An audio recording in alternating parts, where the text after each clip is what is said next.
Anda kembali di Rumah Pemilu yang kami siarkan langsung dari Gedung KPU Republik Indonesia di Jakarta. Kami masih bersama pengamat politik dari Universitas Al-Azhar, ada Kang Ujang Komarudin. Kang Ujang, punten kita lanjutkan lagi. Tadi kita sampai di terkait dengan Pak Mahfud gitu ya, yang baru saja dipilih sebagai pendampingnya Ganjar. Tapi ada fenomena yang menarik. Kalau kita ngebahas kubu Ganjar, kubu PDIP, selalu berkaitan dengan Jokowi sampai beberapa minggu ke belakang lah ya. Ada isu ini, isu itu, isu MK dan lain-lain, dinasti dan lain-lain. Dan tadi tidak ada penampakan Jokowi sama sekali. Kalau Kang Ujang melihatnya kenapa? Kemudian yang kedua, fenomena Pak Jokowi ini diperpolitikan sekarang seperti apa? Yang pertama, saya pernah menganalisa jauh-jauh hari. Oke. Nah, saya bilang siapa yang didukung oleh PDIP, belum tentu didukung oleh Pak Jokowi. Nah, basis masanya banyak juga. Iya, analisa saya ini sekarang sudah menemui jalan kebenarannya, begitu presisi dikit lah, gitu. Oleh karena itu saya melihat ini ada hubungan yang tidak baik, makanya tidak datang. Walaupun sekarang ada di luar negeri. Tetapi kalau memang Pak Jokowi itu mendukung Pak Ganjar, pasti akan datang. Bisa di zoom dulu. Dan pasti juga akan diundang. Ini pernyataannya bukan sekedar datang, tapi tidak diundang. Itu sebuah gestur. Ya, ini sebuah sikap PDIP yang kenyataannya resmi, kelihatannya marah juga terkait keputusan MK kemarin yang memberi jalan katakanlah karpet merah kepada Gibran gitu. Nah, pertama itu.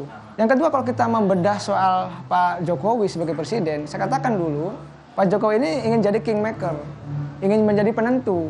Nah, ketika di PDIP Pak Jokowi tidak punya kuasa, tidak punya peran, tidak punya kewenangan, hanya sebagai anggota dan petugas partai, maka Pak Jokowi punya skema sendiri, punya skenario sendiri untuk bisa katakanlah, mohon maaf, yang membentengi diri dan keluarganya ketika sudah tidak menjadi presiden lagi. Maka tadi, mohon maaf, tanda petik agak cawe-cawe, ya bermain di banyak partai, lalu Kaisang jadikan ketua umum PSI walaupun baru 2 hari. Lalu tadi Gibran, Gibran didorong-dorong jadi cawapres. Lalu Pak Jokowi ingin jadi kingmaker. Nah, saya mengatakan dulu mengkritik saya, masyarakat gitu, bahwa Kang Ujang kata analisanya bagaimana bahwa kok Pak Jokowi dianggap kuat gitu.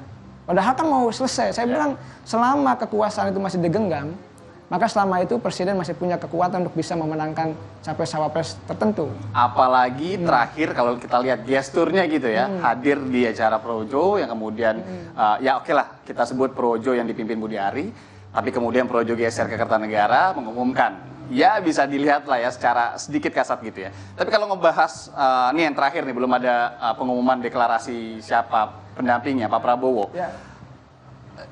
Siapa sosok yang menurut Kang Ujang, kalau sudah ada 2 pasangan sekarang, yang bisa dipertimbangkan paling rasional untuk mendampingi Prabowo oleh tim?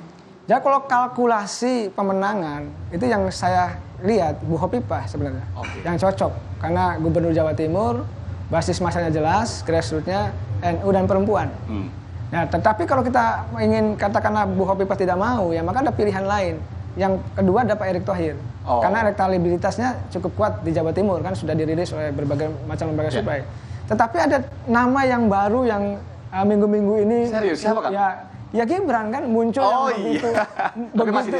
begitu masif karena keputusan MK tersebut. Yang ini sebenarnya skenario yang sudah digandang-gandang sejak lama untuk bisa menjadi cawapresnya Pak Prabowo. Dan masih terbuka ya? Masih terbuka. Sampai 25 sebenarnya. Ya, sampai hari Rabu tanggal 25. Oleh karena itu saya melihat kalau Gibran bukan faktor Gibrannya, tapi faktor Pak Jokowinya. Saya melihat. Tapi butuh surat juga dari Pak Jokowi. Ya, kan begini. Tadi politik masih menjabat. Bukan hanya sekedar elektoral. Dia elektabilitas tinggi, punya kekuatan, punya leadership, kemampuan, tetapi ada langkah-langkah kelihatannya kalau Gibran ini maju, maka kekuatan Pak Jokowi yang akan turun.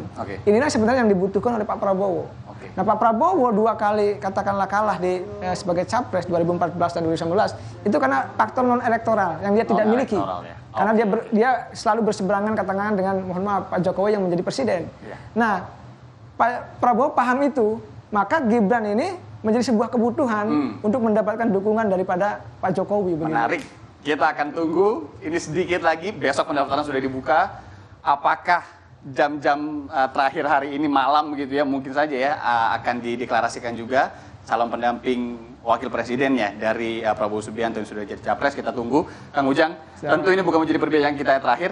Nanti kita ketemu lagi di lain waktu. Kang Ujang Komarudin, pengamat politik dari Universitas Al-Azhar. Terima kasih.